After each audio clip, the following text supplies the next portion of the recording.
All right, Taurus, thanks for tuning in to your December of 2014 horoscope. My name is Athen. All right, so the emphasis this month is on your guys' 8th house. 8th house is the house of transformation, the house of change, and hopefully wanting to create some changes in your life. And so when we take the active role in that sense, the 8th house works for us. Instead of the changes happening to us, when we want change, when we're open to it, things flow much smoother, we're much more consciously oriented, and we have that control over our lives.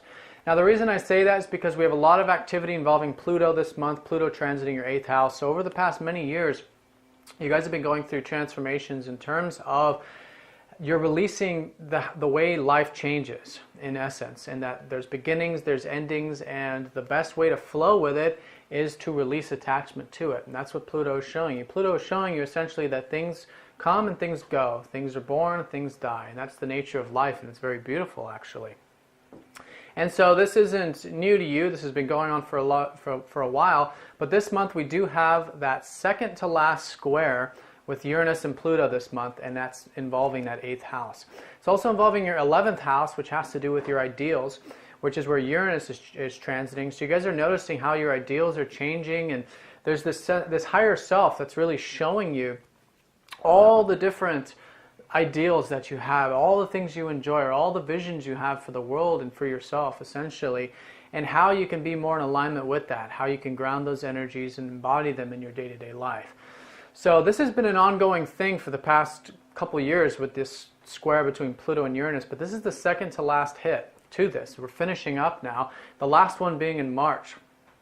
And so this is the second, being the second to last, this is, it's like you have a conscious awareness of what needs to change, of what restructuring you need to do in your life, and you're very aware of it. And then so for the next 4 months up until March, you have the opportunity to take that active role that I'm talking about to make these changes because you're ready. I think you're feeling it. It's the last, it's the last mile. It's the last stretch. So you do it these last 4 months, and then at the end of it, congratulations, you've leveled up, and then we can move on to other things. But you really want to utilize this time to make these changes in your life. And they're essentially changes in the 8th house. It's really there's one way of looking at it is changes from your bondage to others is another way of seeing it. I feel like that's been playing a role for a lot of us. Maybe it's through debt, maybe it's through attachment to certain people in our lives or family or whatever, and releasing the bondage, the attachment that you have with that. And what that's going to do is it's going to free you up, okay, if that's what it is. And I'll speak on what else it could be, but I feel like a lot of you, that's what it is, some sort of bondage to the shared resources or some sort of connections you have with others. And then so that's going to unlock freedom of your ideals. It's going to help you be more free, like I'm talking about, in terms of what you can do, what your grander pictures are in life, and also perhaps your connection to your higher self in general. I feel because the 11th house, Uranus naturally rules this part too. So through that, there's this new you, this unique you that's shining and coming through the more you release in that sense. But it's constructive. Okay, I really want to stress that. It's not in an immature way of just creating havoc and destruction in your life. It's taking that really grounded approach and that masterful approach to consciously make these changes for the better of you and for the better of everyone involved. Now, if it doesn't involve the shared resources, then it could just be, something to do with releasing any, like I said, attachments to the changes of life, that kind of thing. And the 8th house is so many things, but it's very spiritual, actually. And what's actually happening is you guys are becoming transformed, okay? So transformation taking place. And you're really going to notice this transformation this month with all this activity in your 8th. And the transformation is creating, like I said, a new you, but it's creating an open vastness, okay? Because as these faster moving or slower moving planets go over, as these faster moving planets go over Pluto and into your 9th house in January, you're going to notice all this transformation, all this releasing that needs to take place to these attachments is going to create the opening sphere, the 9th house, the transformation. But you guys have been going through this. Every year you go through this transformation. But this time, there's that square with Uranus going exact during this transit over with these fast-moving planets. And so there is that sense of new you, that new freedom that can really come from it when you make those constructive changes and you take the front seat of the car, which is a metaphor for your life. Now, this is all slowly building up, but you're going to feel this energy strongly between the 10th and the 20th. That's when the square goes exact. And it's actually a T square. It's actually involving the North Node. And the North Node is in your guys' 5th house. So the direction, and this is the focal point. This is where your energies are best focused. And when you take care of this part, you're going to notice that it's going to create harmony with the other parts. And this has to do with enjoying your life. It's very important that you do the things that you enjoy, and it's 5th house. Your North Node's in your 5th, so anything creative that you do actually will unlock this also. But in essence, tapping into the playful side of yourself, the enjoyable side of yourself, the creative side of yourself, and expressing yourself when you need to express yourself, is going to unlock and help assist all of these changes in your life this month. So focus on that, I feel, as a focal point, but then again, also be willing to make those changes and also allow that new you, the freedom, to come out in that constructive way. Because at the end of the day, we need a grounded approach to be free. We need grounding to be free. You know, freedom by itself is nothing if we don't have a solid foundation to build off of it. And that solid foundation is what you're restructuring right now at the moment. So that's the strong emphasis in terms of these transits. Now, on a more mundane level, we've got Venus is the first to go into your 8th house this month, followed by Mercury, and then followed by the Sun on the 15th. So the first half of the month, the energies are starting to build up, and they have to do with you wanting to make these changes. With Venus going into the 8th, that's when you're ready to get perhaps deeper with things. You're willing to go into the psyche. You're willing to unravel the depths of things and perhaps make these changes. So I feel like there's this motivational drive that is about wanting to do it and enjoying the process of it, and realizing the process does not have to be all destructive and unenjoyable. Change is a beautiful thing, and I think you guys are really going to be seeing that for this month, and that's really going to be that fuel and that guiding post for you this month as well. Then on the 13th, when Mercury goes in there, there's a conscious orientation of then being able to see and understand the transformations or the changes in life. So there's the awareness that comes from it after the enjoyment. So from the 5th to the 13th, enjoy change, mix things up, allow things to go. Then when Mercury goes in there, then it's more mundane, it's more day-to-day, actually moving things around, actually seeing it, consciously changing things. You know, that's what Mercury is, very active, very mundane planet. Then at that point, then the last is the Sun, which is in reference to that 5th house, which is enjoying yourself, seeing that what comes from transformation is that sense of joy and pleasure in our lives. And then that's when things start to then culminate in the middle of the month, because that's when the square goes exact. Then on the 20th, towards the end of it, we've got the fast-moving planets going over Pluto, okay? And the first to go over is Venus, then Mercury, then the Sun. So same pattern going over Pluto a little bit later in the month, and this is where things become more not so conscious of wanting to, like you've been hearing me talk about wanting to make changes, maybe getting your feet wet a little bit, doing it. This is when things change, and this is when you can either, like I said, make the active role in the process, or take the back seat, but then the changes are happening for you. So tap into the Venusian side of wanting to make the changes, tap into the Mercurial side of wanting to see the details, wanting to go deep into the depths of things, into your psyche and make these changes. And with the Sun, see that there's a tremendous amount of joy that comes from that. But like I said, from the 20th onward, for the rest of the month, things become much more personal, much more transformative in that sense. But it's very healing, okay? I want to stress it too. And it's also very flowing also. Chiron and Neptune are going to be sextiling up to this part of the chart with these fast-moving planets. So there's a tremendous amount of healing that can take place in this process if you take that willing, active role like I talked about. And there's also a tremendous amount of presence when you take that active role, because then, things are flowing because you're consciously oriented to the change. Things aren't happening to you. So again, I'm really stressing this, take that active role, and you're going to notice it's healing, and it's a very spiritual and very peaceful process this month. It can be. And for a lot of us, it will be, for those of us that make that conscious choice. Now, Mars is going to be transiting your guys' ninth house this month. So you guys are very active in terms of this path, perhaps this new direction that you started back in November. And so that's a good channel for a lot of this energy, because Pluto can create a lot of energy and Mars is always a good outlet for it. So whatever changes you guys are making, or whatever action you're putting into in terms of your path, it could also be, you know, travel. For some of you, it could be university studies, it could be wisdom, it could be astrology, anything that opens the mind and connects you to the bigger picture.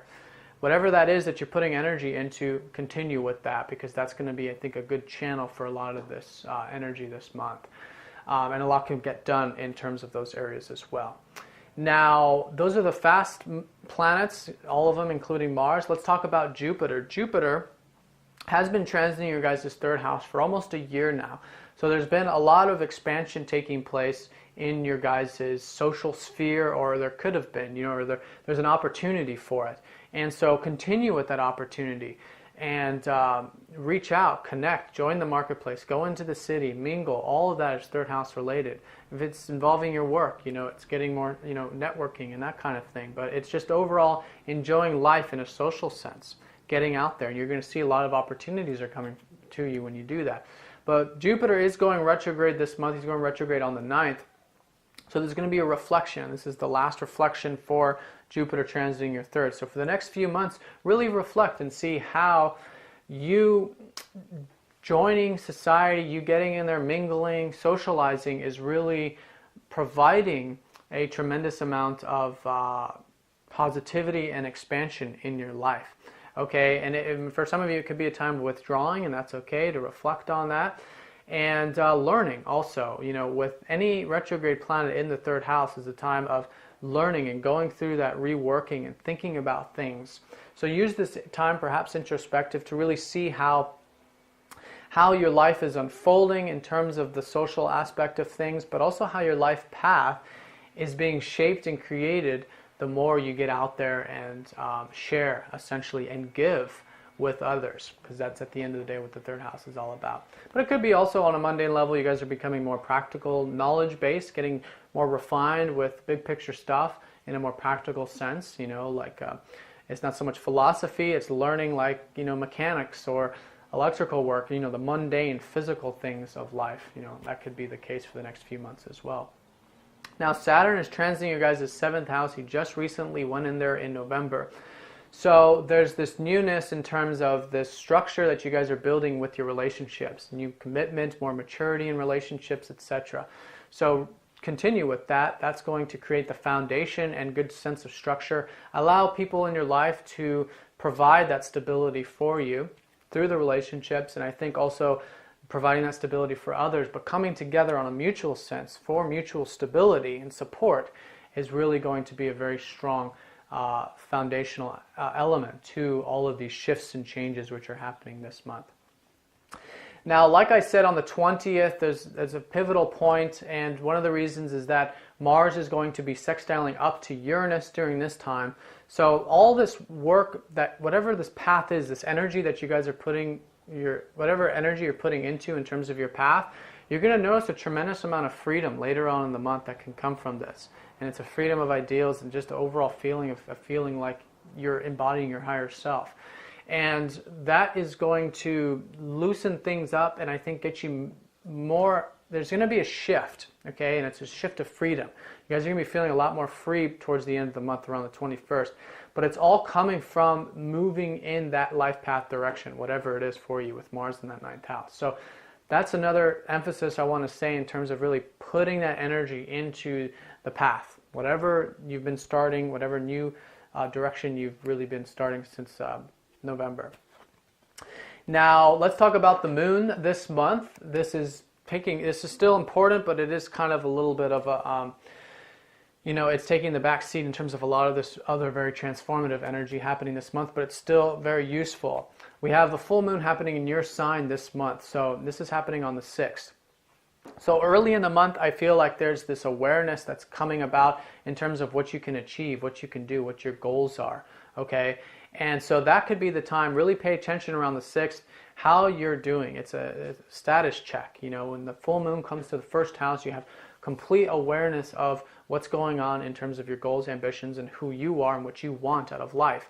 So use this time around the 6th to really reflect on that, and that's going to serve as a catalytic point for a lot of these changes this month. Okay, and see how things are going, see where you can improve, see where you can make more constructive changes, and set some short-term goals for you this month to, like I've been saying, make these changes in your life. Now later on in the month we have the new moon happening in that 8th house. So through that, after that shift with all these planets going over Pluto and all this transformation, there's going to be a sense of newness. Okay, and I feel like it's a transformation. You guys at the end of the month will be transforming. There'll be the sense of newness. You're going to have a new sense of life in terms of, like I said, changes, and that's going to set you off into a new direction. So really pay attention, go deep, go real deep around the 21st into the psyche, see what's going on, and that's going to create a sort of, it's that sense of freshness, that newness. When we feel like we're starting a new project or something new, we have that sense of motivation. It's not really motivation in the Mars sense. It's like you just feel fresh and you feel like you can do it. You know, when you have a good day's sleep, you wake up the next day, you feel revived. That's really what this is. So this reviving feeling, which is then going to lead you into December in terms of a lot of this transformation taking place, is going to really start to open things up in the beginning of January when a lot of these fast-moving planets go into your 9th house. So do the work this month is what I feel. Be that willing participant like I've been stressing, and take the active role and make these changes where they need to be made. You're going to find a tremendous amount of freedom in your life, and overall I feel like a good solid foundation for the next year to come. Alright, so I'm going to draw a card and see where Spirit would like a little more emphasis. Okay, Saturn. Well, that's, you know, this has been the overall energy that I'm picking up from this, is taking that grounded approach. Like I said, there's destructive change, there's unwilling change, and then there's the masterful change, wanting to step into the role of creating that active transformation in your life. So step into that, step into your wisdom. You know, Saturn's also a reminder that you actually have experience with all of this. You're a master at all of this, actually. With Pluto transit in 8th house, you guys have a lot of familiarity with this. Remember through those experiences, take that grounded approach, and that should facilitate and create a nice harmony, a nice flow with all this transformation happening this month. Just want to let you guys know that I'm offering a special this month. It's a 45-minute recorded reading gift you can give to a friend or family member. And of course, you guys already get 50% off my 1-hour sessions, which you can also extend, and it's a great way to look at the year ahead. All right, well, I hope you guys have a great month, and I'll see you next time. Take care.